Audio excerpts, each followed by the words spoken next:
representing all of Chicago, from K-Town to Terrortown, from the North Pole to over East. This is Inside Chicago Crook. Hi, my name is Allison Williams, also known as Miss Fresh Vanilla, and welcome to Inside Chicago Crook. Have you ever wondered how it's possible for Black-owned businesses to survive in Black communities in today's economic climate? Well, up next, we'll hear about 3 different situations from 3 Chicago businesses. Warren Robinson's dad opened Rob's Foods in 1969, but in 2010, due to an overall economic change in the community, Warren was forced to close the doors of his family store. But even with all he had to endure, he places more blame on himself than on the community. I did not stick to it like I should have, and my father basically had those same times, the same problems that I had, and he stuck to it. And I listened to outside forces, and I closed my store. So therefore, I could blame it on my community, but I take a lot of the responsibility of not being patient and not building more of a situation where they can come and support me. Christopher PURNELL's family owned Barber Ends from 1957 to 2010. He had to sell it due to the banks refusing a loan to make needed repairs. He also doesn't blame the community, but the financial institutions. And the worst part about it all is the fact that I still live in the community. I have to commute past here, and I've seen the changes that they made, and it really hurts my heart that I could have made the same changes had the bank allowed me the money. Fashion designer Edward Ark explains how local Chicago entertainers affect his personal finances by switching to other designers once they've found success and have left the city.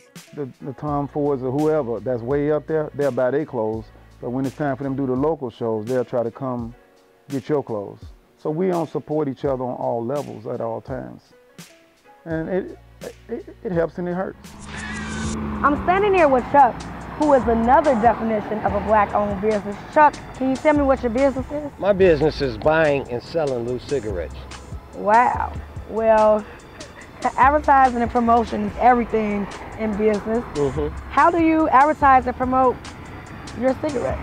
I basically advertise and promote by being the man that you see walking up and down the streets when you get off the bus, when you exit a certain restaurant, when you come out of a certain liquor store, that you would see saying, loose squares, loose squares. Loose squares, it's like that. Is it working for you, Chuck? It's working pretty good for me. I can't complain. I mean, my bills are being met, my obligations are being made.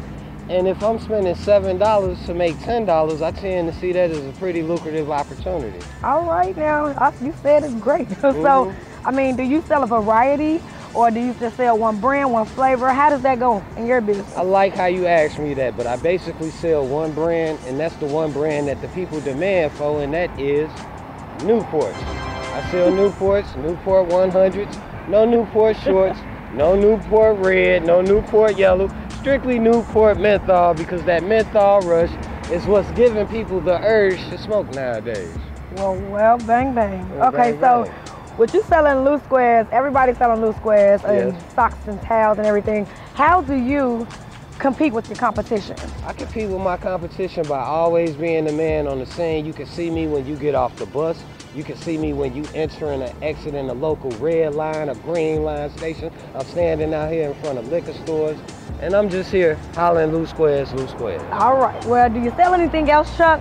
Yeah, I sell CDs and DVDs, but anything you need, you can holler at me. All right, well, have you ever wondered what goes on in the mind of your local barber? Well, up next, these barbers are going to tell you exactly how they feel about Chicago's nickname, Chirac. Well, it definitely is an effect of the violence in Chicago, but I'm not happy with it. But you know, it's like with anything else. You know, until there's a change in Chicago, they're gonna still come up with terms and sayings about the violence, and that's just one of them. A lot of these young dudes that don't really have guidance and stuff like that, they want to put a name to this city by just killing folks and doing all type of stupid stuff, but I don't like the term Chirac. I just think it's stupid. Chicago is a decent city, and I just don't like the term. I can't stand the name for one. Like I said, I liked it at first, but once I started seeing what it was, you know, revolving around the name, nah, we need to dead that name, man. Take our city back, man. Chi-Town, baby. In a sense, Chirac is a true statement because the same way they used and put the leadership of those different factions in Iraq against each other and cause them to fight and kill one another. They did the same thing with the street organization leadership here, causes them to silence themselves and then have those members fighting against one another. First of all, Chirac is a term that really compares Chicago to Iraq, and that the situation that these young kids are coming up in is like a third world country. You know what I'm saying? So does it perpetuate the violence? Yes, it does.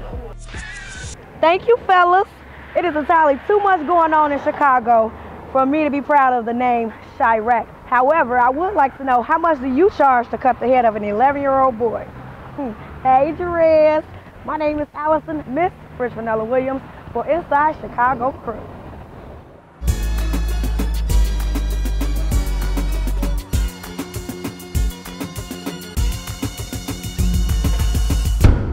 JoeBlacula.